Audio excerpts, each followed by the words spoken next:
C'est l'heure du journal de l'Afrique. Soyez les bienvenus sur France 24. À la une ce soir, le rapprochement entre l'Algérie et le Niger et le Burkina Faso. Alger a repris ses relations avec Niamey, accueilli son président Abdourahmane Tiani et envoyé une délégation au Burkina Faso.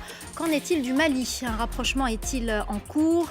Autant de questions que nous poserons à Serge Daniel, notre correspondant régional. Il est avec nous sur ce plateau ce soir.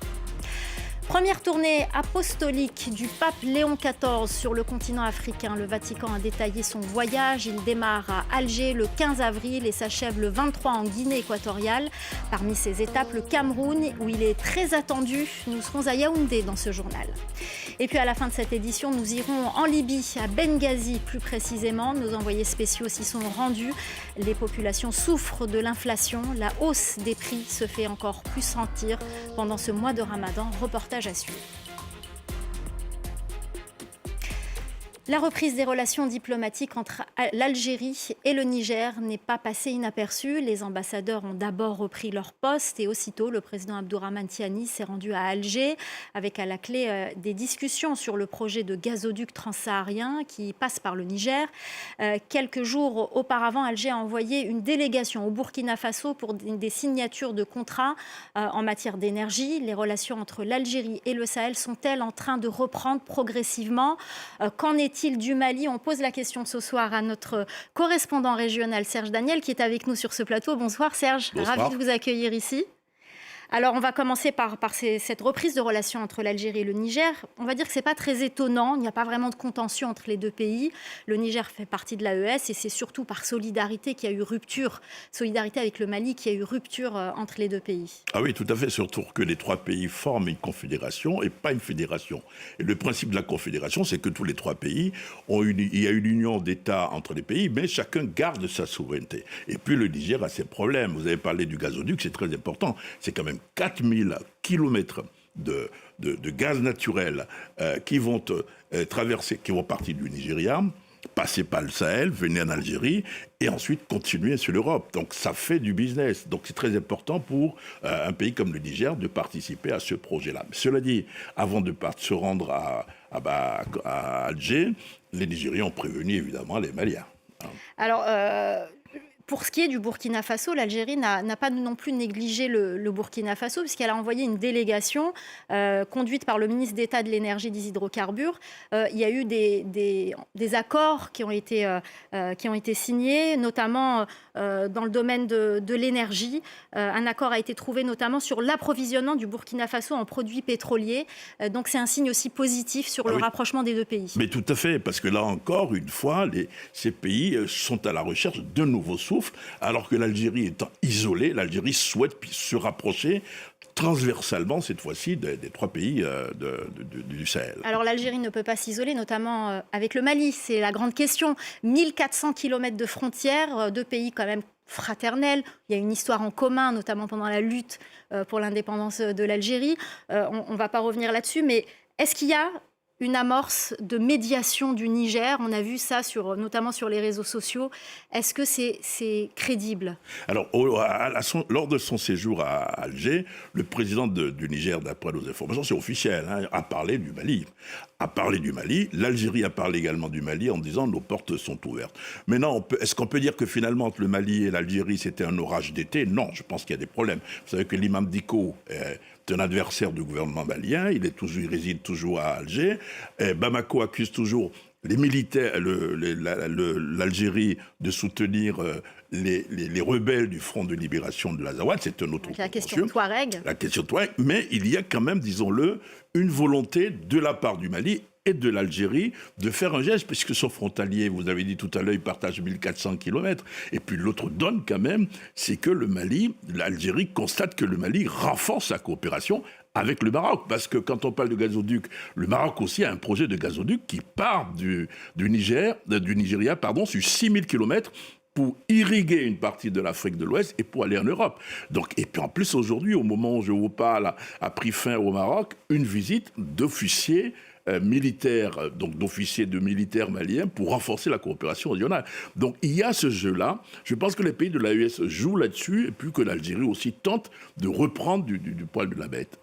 Alors, on va parler quand même de la situation au Mali, parce qu'elle reste quand même inquiétante. Quelle est la situation aujourd'hui, notamment concernant les pénuries en ce mois de Ramadan? C'est difficile parce que avant de venir, j'ai vérifié, il n'y a pas de gasoil partout, par exemple. C'est-à-dire que le blocus djihadiste a repris, par exemple, à Bamako, c'est très important. Il y a un renforcement du dispositif sécuritaire sur les 3 ponts de la capitale, comme si on voulait pallier à toutes les éventualités, donc problème sécuritaire.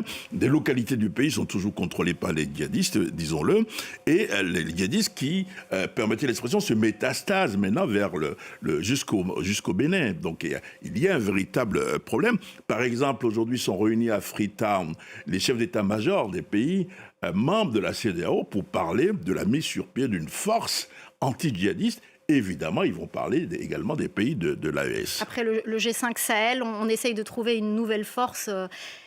Les deux parties sont condamnées à s'entendre si vraiment on veut lutter efficacement contre le djihadisme dans la zone. Très rapidement, vous avez parlé du Bénin. Quelle est la situation aujourd'hui au Bénin et dans le golfe de Guinée? Elle est difficile puisque on se rend compte aujourd'hui que les djihadistes, en fait, ce qu'ils souhaitent, c'est que du Nigeria, vous avez notamment Boko Haram, qui est une combinaison entre Boko Haram, le JNIM, et que de l'autre côté, vers les 3 frontières, l'État islamique prenne le relais et que ces pays sont vraiment confrontés à des problèmes de terrorisme et de sécurité aujourd'hui. Merci beaucoup Serge Daniel, notre correspondant régional pour le Sahel. Merci infiniment pour votre décryptage. C'est moi.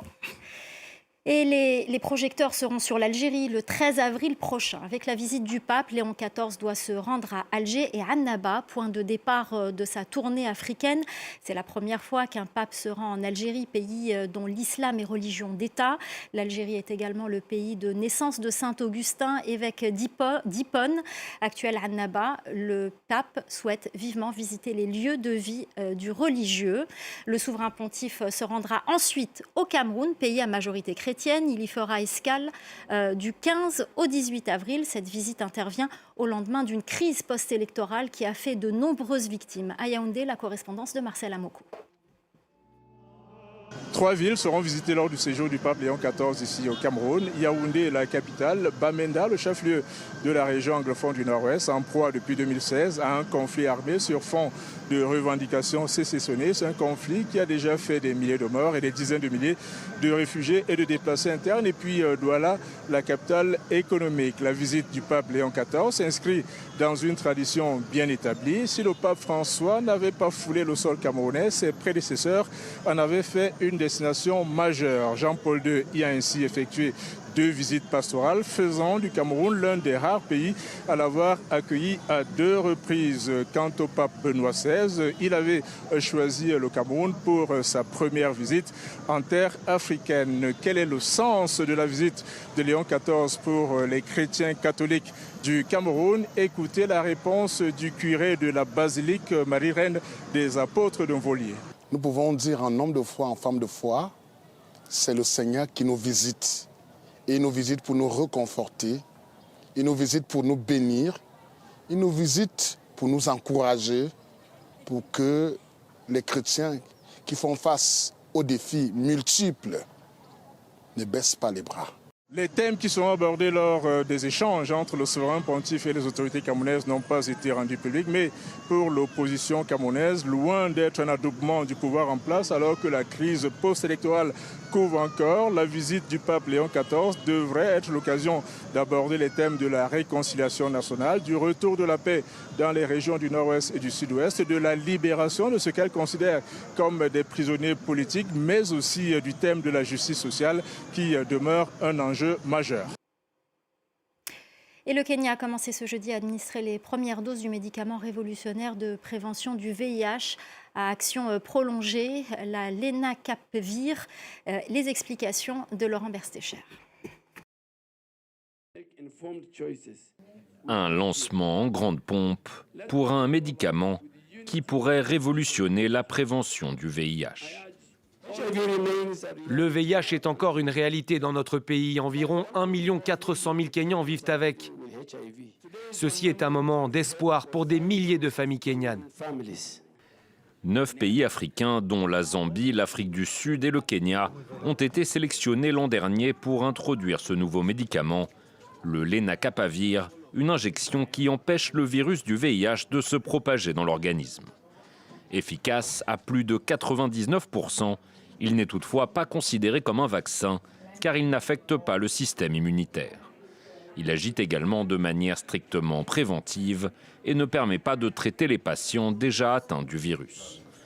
Mais ce médicament présente un avantage de taille par rapport à la concurrence. Au lieu de comprimés à prendre quotidiennement, cette nouvelle injection doit seulement être renouvelée 2 fois par an. Avant, j'utilisais d'autres comprimés préventifs contre le VIH, mais j'avais des difficultés à respecter les horaires de prise. Parfois, j'oubliais même de les prendre. Selon de nombreux médecins, le lenacapavir doit suppléer et non remplacer les stratégies de prévention existantes, notamment la contraception. Difficile mois de Ramadan en Libye, où la hausse des prix empoisonne le quotidien des fidèles à Tripoli, à l'ouest, tout comme à l'est, gouverné par le maréchal Khalifa Haftar. À Benghazi, la clientèle tente de faire face à la fluctuation des prix, mais la solidarité avec les plus démunis est de mise pendant ce mois sacré pour les musulmans. Reportage de nos envoyés spéciaux, Lilia Blaise et Hamdit Lili. Au marché de fruits et légumes de Benghazi, le prix des produits suscite de vifs débats. Heureusement, les prix restent corrects. Les pommes de terre, 10 dinars pour 4 kilos. Les oignons, 5 kilos à 10 dinars. C'est tout à fait correct. Je trouve que tout est cher. Le kilo de chou à 10 dinars, les poivrons pareil. Et pour les pommes de terre, c'est encore pire. On a vraiment du mal à y trouver notre compte. Pour ce père de famille venu faire ses courses, si la reconstruction du pays est en marche, 9 ans après la fin de la guerre contre l'État islamique, celle de l'économie va prendre du temps. C'est vrai que les gens sont fatigués par le manque de perspectives économiques, mais on espère que ça va aller mieux. Nous sommes confiants. Sur le terrain, la police locale mène régulièrement des contrôles pour éviter la spéculation des prix, mais le moisson reste marqué par l'inflation. Une inflation aggravée cette année par la dépréciation du dinar libyen par rapport au dollar. Pour les plus vulnérables, cette association prépare des centaines de couffins de courses du Ramadan chaque semaine. Notre couffin est fait de produits qui peuvent être de petits plaisirs, comme des choses essentielles. Nous avons la rouina, une spécialité qui se boit au moment de la rupture du jeûne, des crèmes caramel, de l'eau florale et du café. L'association, qui s'occupe aussi d'orphelins de la Révolution de 2011, couvre environ 500 familles, notamment des veuves, mères de plusieurs enfants. Le nombre de bénéficiaires a beaucoup augmenté et nous mettons à jour sans arrêt notre base de données. Lorsqu'une famille est dans une meilleure situation ou qu'elle reçoit une aide venant de l'extérieur, nous arrêtons notre soutien avec son accord et nous la remplaçons par une autre famille dans le besoin.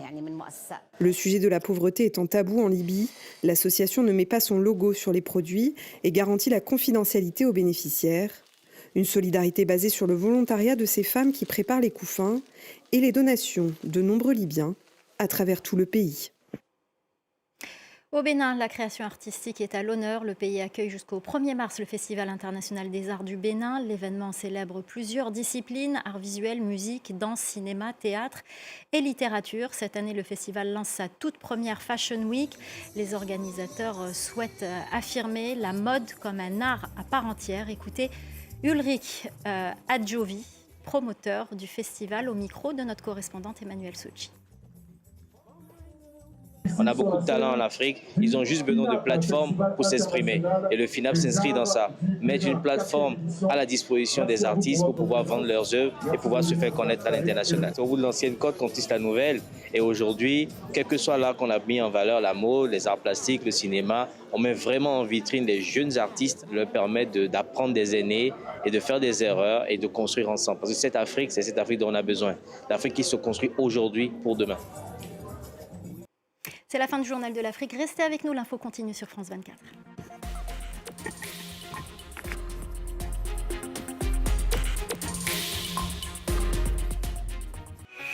La rénovation urbaine en France s'accélère. Tours démolies, dalles supprimées, nouveaux logements, les paysages construits dans les années 70 changent et avec eux la vie des habitants.